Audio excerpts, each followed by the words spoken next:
Hey guys, what's up? I'm Rahul Sehgal, and today we're going to be talking about the stuff that goes wrong in game making. Now, people don't usually like to talk about this stuff. They like to talk about the awesome stuff, the good stuff, but game making is a pretty complex process. It has so many moving parts. There's art and there's story and there's programming and there's marketing and now there's analytics and research, and there's so many moving parts to this process of making games. And if you mess up, and there is so much of competition out there, the sheer number of games available on Play Stores and on consoles is so many that if you make a few mistakes, it's possible that you're not going to be able to achieve the goals of what you want to do with your game.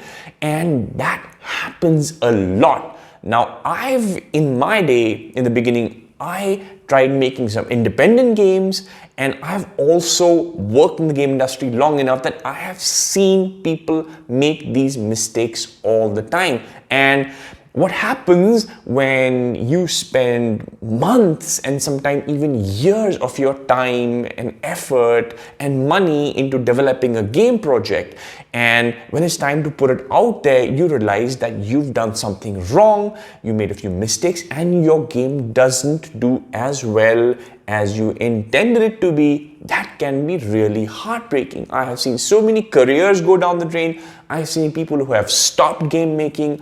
I've seen people get fired. I've seen a lot go wrong. And while people don't like to talk about this stuff, I think it's really, really important to understand the common mistakes that are made by game makers, whether you're young or you're experienced. And now I'm going to be talking about these mistakes. And particularly, the fifth mistake is pretty crazy. Like, you would not imagine that that was one of the biggest mistake for game projects to fail. So that's gonna really blow your mind. And before I forget, hit that subscribe button and that bell icon so you get notified every single time I post. Also, follow me on Instagram, upyourgame.mentor, where I post lots of content, exclusive content, tips, hacks, and also lives and interviews with game industry professionals. So are you ready to talk about the 5 big mistakes of game makers? Let's go.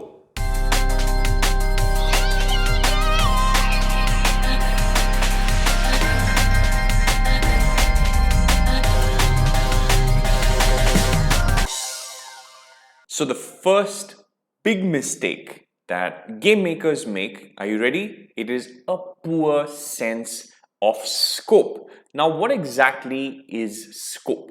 Now, you and I, we have a particular kind of game that we like playing. I like playing Overwatch. I like playing shooters. I like playing poker. I like playing skill-based games. And I'm sure you have a very particular genre, platform that you like to play. Now, the mistake that most people make is that they want to make the kind of game that they play. They want to make these cool, big, polished AAA kind of titles. And the truth is that these games take experienced teams of maybe dozens or sometimes hundreds or even thousands of people, sometimes years to make. Okay, these are very large game projects, made by very experienced teams. And just because you play GTA does not mean you can make GTA. Just because I play Overwatch doesn't mean I can start my career by making Overwatch. So scope means that you have to understand how big the game is. You have to ask yourself the question, can we do this? Can I do this? Now, it's important to push yourself. It's important to learn more. It's important to kind of go beyond your current boundaries with every project that you do. Like, I really encourage that. But it's a different matter when you try and take on a project which is way, way, way beyond your present capabilities and your resources. Now, what happens with that is that people want to make those big games and they can't because they don't have the experience, but they still try. They invest time, they invest money, they put their heart and soul into it. And what happens is that those games get stuck into development hell. They waste their time, they waste their money, and everything kind of falls apart from there for a lot of people because of a poor sense of scope. Now, this is not something that just new people do. Okay, I've seen people with like 10, 20 years of experience make the same mistake of kind of, let's make this brilliant big game and let's do this, and they start with it and then it takes, the game goes on and they run out of time and money and funding, and then it just all falls apart. So it's better to start with something small, understand what you're making. Now, how do you understand, like how do you figure out if a game idea you have is going to take like 3 months or 4 months or 6 months or 1 year, or like a big team or small team? How do you figure this out? Now, scoping, I'll admit, is tricky. It takes time, it takes experience, and it takes a systematic approach to understand how to scope a game. This is a common mistake, and the Game Maker method is all about understanding your resources and scoping your game project. So you're really going to be learning how to scope your game projects under the Game Maker method. So big mistake number 2 that game makers make is lack of pre-production. Now, what is pre-production? Pre-production is the stuff that you do before you actually start making the game. Remember the 4 P's, the 4 pillars of game making. This first P is plan, right? Before you start producing, before you go to the second P, which is produce, you have to do the first P. Now, I had this student of mine, I was doing a mentoring call recently, and he's like, I am so frustrated. I'm so tired of pre-production. I just want to get into my game. I want to start making it. I want to start writing code and like putting the art together. I'm so fed up of pre-production. God, I just want to get out of this. And that is the problem. The problem is that we like to do things. We like to implement. We like to get our hands into the software. We want to start building Unity. We want to start doing art. We want to start designing levels and things like that. And the problem is that before you start doing that stuff, you need to plan. You need to actually do several things as part of pre-production. Now, big companies, experienced companies with lots of successful games, they never start anything before pre-producing very thoroughly. Now, there are several processes in pre-production that I'm going to be teaching you, such as like documentation, prototyping, making a project plan, concept art. There are lots of processes which you need to do before you get into the actual production.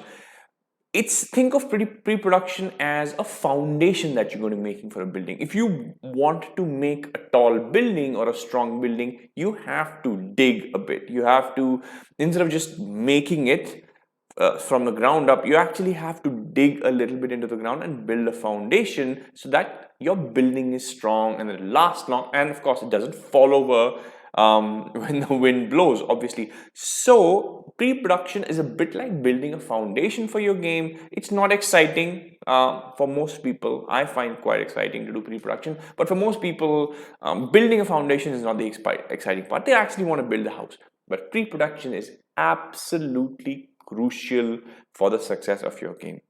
And in the Game Maker method, we will be spending a good amount of time learning about pre-production and actually pre-producing your game. So make sure that you understand that and you pay attention to the pre-production part. Okay, so now mistake number 3, and that is neglect of sounds and music. Now, it's very common for people, especially starting off, and people who are not experienced in sound. If you're a programmer or an artist or you're a designer, it kind of tends to just slip your mind and you start doing everything, and at the end you're like, oh wait, we need sound, so let's find some sounds from somewhere, and you do whatever. And the interesting thing about games is that I'm sure you'll find that the best games you've played have got very, very good sounds and music, but it's kind of like an invisible thing. It's not on your face. Sounds and music And sound effects work on a much deeper level than art or game mechanics or story. They hold the project together. They kind of put the game together in a very subtle kind of way. And if you're going to neglect the sound and music of your game, well, that's not going to be good for your game project. And it's a very, very common mistake.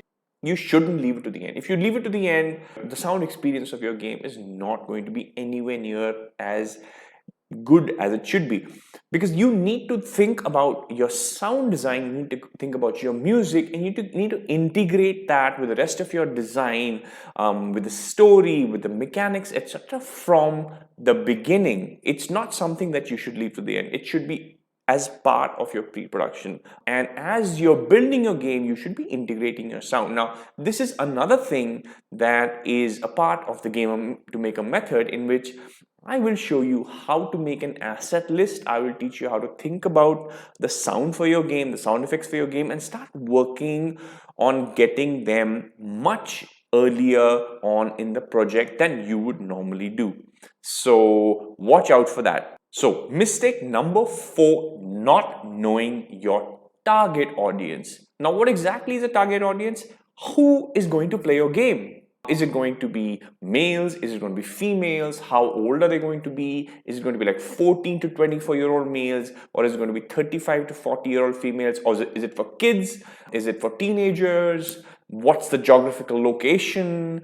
This stuff is really important, right? Because what a particular target market or a particular target audience likes is really, really important.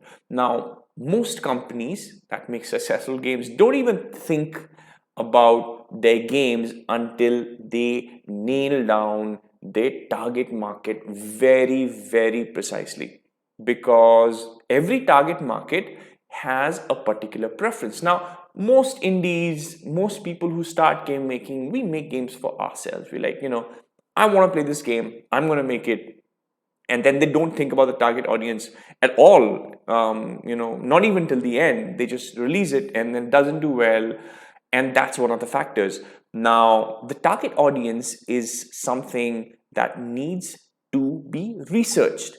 And after you've researched it, after you find out what the target market is, you are going to be basing your decisions of making the game on that. You're going to be basing your design decisions, some of your art decisions, your marketing decisions, and your monetizing decisions when you're making the game on your target market. You're going to have to look at the competition. You're going to have to look at which other games are there, what they do, how they do it, and what makes your particular game very different. Now, this stuff is super important, but most creatives, most game makers don't like to do it, and they don't want to do it, which is why many indie games, or many games made by beginners who don't have this knowledge, they fail to find players, they fail to make money.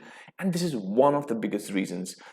In the Gamer to Maker method, we will start by thinking about the target audience. I'm going to teach you how to research your target audience, and I'm also going to be teaching you how to make your game and how to market your game according to the target audience of your game. Mistake number 5, bad communication. Now, communication is everything. In game making, especially if you're working in a team, communication is the single most important factor that you need to learn. Because if you think about it, a video game, at its beginning is just an idea in somebody's head. It's an idea in a designer's head or a lead designer's head or somebody's head. And that idea of a game needs to be transmitted to people who are going to write the code, who are going to make the art, and people who are going to actually design the game, the levels, etc. And now this stuff doesn't happen by magic. It needs to go from one person or some people's minds into other people's minds. Like, they have to understand what has to be made, and this doesn't happen by accident. It happens through a very precise or a very systematic way of communicating the idea. Now, mostly we use documentation. So there's no ambiguity, which is why we make game documentation, which I think is super important. So if you have an idea, put it into a document. We're going to be learning that. So one way to communicate it is through documentation that everyone can understand, that the programmers can look up, that the artists can look up. And it's not just writing about what's going to happen. There's a lot of references, there's a lot of concept art, there's a lot of explaining. Because see, everyone has a different way of communicating. It's not that everyone understands the same way. If I have 5 programmers in my team, it's possible all 5 of them have a different way of communicating. So as designer, I have to understand what they need to understand. Some people need flowcharts, some people need screen mock-ups, some people just need to be told, some people need sketches, some artists need YouTube videos. So how to communicate the idea, and of course how to take feedback. Communication is not a one-way thing. You have to communicate the idea and you have to receive feedback and communication from the people in your team, from the other people in your team, whether you're a programmer or artist or a designer. Communication is absolutely key. And the other thing is that people have egos. There is a lot of creative conflict that happens in teams because communication breaks down. So I have seen so many projects absolutely go into the toilet because people didn't know how to communicate. There was no system of communication. There was no way of people talking to each other and explaining what needed to be done. And there was no feedback loop among the team. And so many projects go down the drain because of that. So the Gamer to Maker method establishes clear means and methods and channels of communication within the team and outside of the team. If you have some freelancers or if you have some service providers who are doing art for you, you will learn how to communicate with them. And this is absolutely key to making a game: communication.